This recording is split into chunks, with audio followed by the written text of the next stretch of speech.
Have you ever wondered what it might feel like to step quietly into the world of ancient Rome, not as a hurried tourist glancing at ruins, but as a guest invited into the heart of a Roman villa, a place where life, beauty, and daily rhythms once moved in harmony with marble sunlight and the whisper of fountains?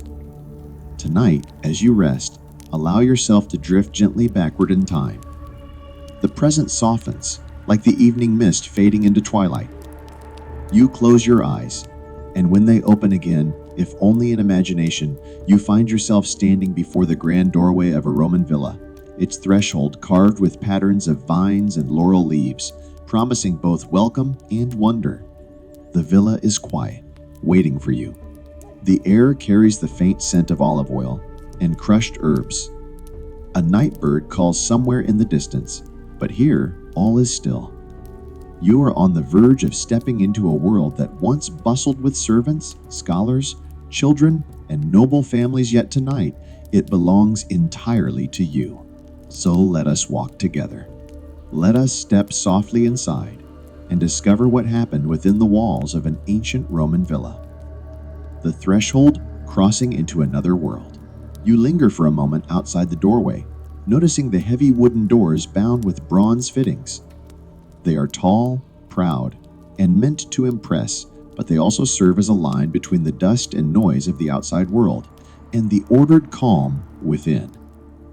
In Roman times, the entrance was a statement. A villa was not only a home, but also a reflection of the owner's status, wealth, and taste. The outer doorway often bore inscriptions, or small mosaic designs, sometimes with the famous phrase Cave Canem, beware of the dog, though more often than not, this was symbolic, not a true warning. There is no danger. Tonight, however, there is no danger, no watchful animal. Only the invitation of polished stone steps leading upward. You take one quiet breath and pass over the threshold. The outside world fades, replaced by the echo of your footsteps upon cool marble. The atrium heart of the villa. The first chamber you enter is the atrium, the central heart of a Roman home. It is a space both grand and intimate, a place where family life and formal greetings intertwined. Look upward, and you see that the roof above has an opening, a rectangular cut called the compluvium. Through it, sunlight in the day, or moonlight now, pours in. Rainwater, when it falls, is guided into a basin below, the impluvium, a shallow pool of collected water at the atrium's center. Even tonight, by starlight, you can imagine droplets shimmering as they fall, sending ripples across the surface. The air here feels cooler, lighter. The walls are painted with frescoes, reds the color of pomegranate seeds, deep ochres, gentle greens, all depicting mythological scenes, landscapes, and patterns of vines. The art is alive, even centuries later in your dream vision. A Roman villa was designed with harmony in mind. The atrium was not only an entrance, it was the soul of the house. Visitors would pause here, greeted by household gods, the Lores, whose small shrine stood at one side. Tiny lamps burned before them, flickering gently in the shadows, ensuring the protection of the household. Imagine the family once gathered here, children playing near the impluvium, while their mother arranged flowers in a bronze vase, and their father prepared to meet guests or clients. Servants would move with quiet efficiency, bringing stools, water, or messages. The atrium held both ceremony and comfort. It was where the day began, and where the house announced itself to the world. Tonight, in this softened moment, the atrium belongs to you alone. You may sit at the edge of the impluvium, watch the play of starlight upon the water, and listen to the hush of the villa as though it were breathing slowly, peacefully. Transition, a quiet invitation forward. Now let us rise gently from the atrium. We will leave behind the basin of still water and the painted gods upon the wall, moving deeper into the villa. The passageways open softly, leading you further inward. Each step takes you away from the threshold of the outside world and deeper into the rhythms of Roman life. The sounds outside distant chatter of the street, the creak of a cart fade to nothing. Only the echo of sandals upon polished stone remains. Ahead lies the peristyle garden, green and timeless, waiting to welcome you into its embrace. The peristyle garden of calm, passing through a shaded corridor, you emerge into the villa's peristyle, its inner garden. The change is immediate. You move from marble coolness into a world alive with air, color, and light. Columns surround the courtyard in even rows, forming a covered walkway. Between them, the open space blooms with carefully tended plants. Roses climb along trellises, their fragrance delicate and soothing. Small shrubs line the paths, and statues stand gracefully amid the greenery gods, nymphs, and heroes immortalized in marble. At the garden's center, a fountain splashes gently, its stream catching the moonlight. The water sings softly, a lullaby woven into the villa's stone heart. Here, families would stroll, converse, or simply sit in the shade, enjoying the cool of the evening. The peristyle was a retreat, a private Eden hidden from the bustle of Rome's streets. It reflected the Roman love of nature, not wild and untamed, but ordered, balanced, and in harmony with architecture. If you pause here, you might hear the whisper of leaves in the breeze, the rustle of a servant's step along the colonnade, the distant laugh of a child.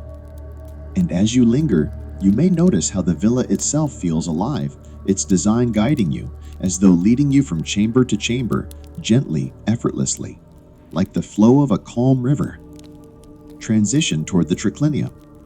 As the garden quiets behind you, your steps carry you toward another important chamber.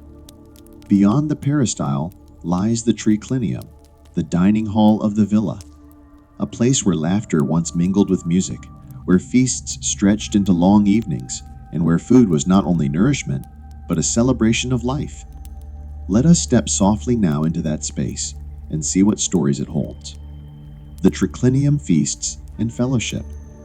You enter the dining room, its very name derived from the arrangement of 3 couches, triclinium, set around a low table. Here, guests reclined as they ate, leaning on one elbow, while slaves and attendants moved quietly among them with dishes of food, goblets of wine, and trays of delicacies. The walls are alive with frescoes, depicting banquets of gods, scenes of Bacchus, vines heavy with grapes, and patterns that seem to echo the abundance of the feast itself. The floor is laid with mosaics, tiny stones arranged into intricate patterns, perhaps showing dolphins or mythic creatures dancing among waves. In this room, voices once rose in conversation, poetry was recited, and philosophers exchanged ideas between bites of olives and honeyed cakes. But tonight, all is hushed, as though the villa is remembering these moments for you alone. The table gleams in your mind's eye, laid with figs, fresh bread, roasted meats, and amphorae of deep red wine. Yet the food is not for hunger. Now it is only a dream feast, meant to remind you of the villa's life and the way it gathered people together. Friendship and power mingled. To dine in the triclinium was to be part of a world of ritual and refinement. Now, let the echo of that laughter soften. Let the imagined feast drift into silence. Only the gentle breath of the villa remains. Transition, the quiet baths await. From feasting, our journey turns to bathing. For the Romans, bathing was more than cleanliness. It was a ritual of health, relaxation, and community. Even within the villa, private baths were built, smaller echoes of the grand public thermae. Heated floors, warm pools, cool plunges, all designed to ease the body and soothe the mind. Let us walk softly now, away from the dining couches, through a passage lit by flickering lamps, and step into the villa's bath.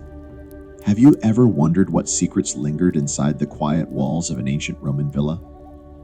What footsteps once echoed across the cool marble floors, and what whispered stories floated through shaded gardens under the Mediterranean sun?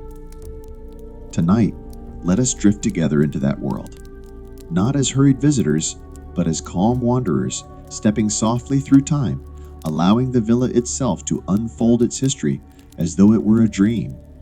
Breathe deeply, let your shoulders sink, and imagine yourself standing before a grand Roman doorway. The hinges creak gently as they open, inviting you inside. The air is cool and scented faintly with olive oil, baked bread, and the trace of pinewood smoke from the kitchens beyond. What awaits within is not a museum, nor a ruin, but a home alive once more, glowing with life as it was nearly 2,000 years ago. The villa awakens. Every Roman villa was a reflection of both wealth and rhythm. Unlike the bustling noise of the forum or the clamor of city streets, the villa was a world apart, designed to hold both grandeur and tranquility. As you take your first steps inside, your sandals brushing against smooth stone, you sense immediately that this was not just a dwelling. It was a universe of its own, carefully built to show the balance of nature, art, family, and order. At dawn, the villa stirred slowly. Servants moved like quiet shadows, unbolting doors, sweeping away yesterday's dust, and lighting small lamps in preparation for the household's waking. The lady of the house might still be resting in her chamber, her hair unbound, while the master prepared to greet his clients in the atrium. Children, if they were present, stirred in their beds, not yet ready to be sent to their tutors. And all the while, the heart of the villa pulsed gently with life. Now, as we explore this living space together, you will notice how each room has its own character, its own whispering story, guiding us deeper into Roman life. And with every step, the pace slows until the edges of history blur into the softness of a dream. Entering the atrium. Our journey begins in the atrium, the very center of the villa, the place where guests were greeted and the household spirit was honored. Picture it, a large, high-ceilinged space open to the sky through a rectangular cut in the roof, called the compluvium. Beneath this opening lies a shallow pool, the impluvium, where rainwater gathers, shimmering softly with each ripple of sunlight. The air here is bright and fresh, a mixture of sky above and cool stone below. Statues stand quietly in the corners, their marble faces serene and watchful.